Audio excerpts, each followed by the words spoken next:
Ces statistiques me choquent. En Afrique, on a 54 pays reconnus à l'international. Mais combien vivent réellement la démocratie? Aujourd'hui, on va parler des chiffres qui font réfléchir en Afrique. Mais avant ça, abonne-toi et partage la vidéo parce que c'est important. Sur les 54 pays africains reconnus, trois sont des monarchies, à savoir le Maroc, le Lesotho et le Swatini. Jusque-là, tout va bien. Donc ça nous laisse 51 républiques censées être démocratiques. Mais sur les 10 dernières années, combien ont réellement organisé des élections? Seulement 41. Si on allait bien sûr les pays qui ont fait semblant d'organiser des élections régulières dans le respect des constitutions et des textes, j'ai aussi fait par là la Côte d'Ivoire, le Cameroun, l'Ouganda, la Guinée équatoriale, la République du Congo et le Togo, il ne nous restera que 35 pays. Il faudra noter quand même que chez nous, on a des champions. Paul Biya, Théodore Obiang et Sassou Nguesso.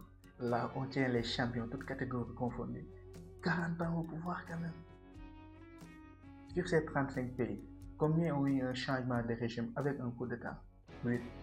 Plus la tentative au Bénin. Laissez-moi vous dire que dans ces 8 pays, il n'y en a que 2 qui n'ont pas été colonisés par la France, le Soudan et la Guinée-Bissau. Mais quand même, il faut reconnaître qu'Ambolo était proche de l'Élysée, voire même très très proche.